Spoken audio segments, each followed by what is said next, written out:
نماز کے بارے میں ایک حدیث آتی ہے، میں اس حدیث کو جب پڑھتا ہوں مزہ آ جاتا ہے کہ نبی کریم صلی اللہ علیہ وسلم نے فرمایا کہ تحترقون تحترقون، تم لوگ جل رہے ہوتے ہو۔ اب دیکھیں نبی اکرم صلی اللہ علیہ وسلم کا کلام وہ ہے جو اوتیت جوامع الکلم، مجھے کلام کی جامعیت عطا کی گئی، یعنی تھوڑے الفاظ سے زیادہ مفہوم نکلتا ہے۔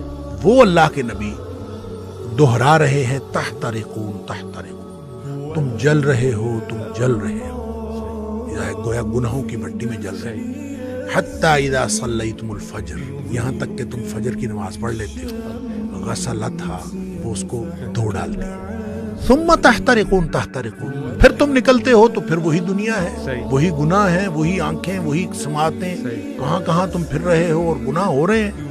شکر ہے آگے ظہر کی نماز کا وقت آ جاتا ہے۔ حتی اذا صلیتم الظہر غسلتھا، تم ظہر کی نماز پڑھتے ہو، اس کو دھو ڈالتے ہیں۔ یہاں اسی طرح نبی پاک صلی اللہ علیہ وسلم نے پانچوں نمازوں کا ذکر کیا۔ ثم تحترقون تحترقون، پھر تم گناہوں کی بٹی میں جل رہے ہوتے ہو، آگے نماز آ جاتی ہے، غسلتھا، اس کو دھو ڈالتے ہیں۔ لیکن جب عشاء کی نماز کی بات کی نا تو آپ نے فرمایا کہ حتی اذا صلیتم العشاء غسلتھا، وہ اس کو دھو ڈالتی ہے۔ اس کے بعد آپ نے ثم تحترقون نہیں فرمایا، آپ نے فرمایا تو ثم تنامون، پھر تم سو جاتے ہو، پھر تم سو جاتے ہو۔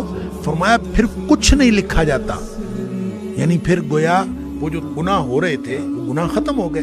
سوئے ہوئے کے آدمی کا تو کچھ نہیں لکھا جاتا، سوئے ہوئے سے قلم اٹھا لیا جاتا، تمہارے اوپر کچھ نہیں لکھا جاتا حتی تستيقظوا، جب تک تم جاگ نہ جاؤ۔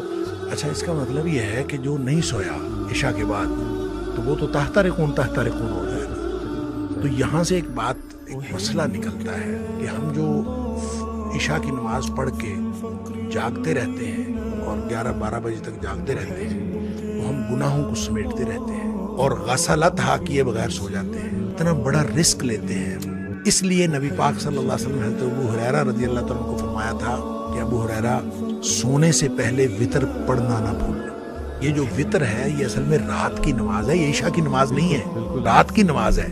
تو جس شخص نے تو عشاء کے بعد فوراً سونا ہے وہ تو عشاء کے ساتھ پڑھ لے کہ اس نے سونا ہے اس کے بعد۔ تو جس نے نہیں سونا، رات 11-12 بجے تک جاگنا ہے، تو وہ پھر وتر نہ پڑھے تاکہ وہ اپنے سونے سے پہلے وتر پڑھے۔ وہ جو جتنا کچھ تحترقون تحترقون ہوا ہو اس کو غسلتھا کر دے اور پھر آدمی سو جائے۔ کیا بات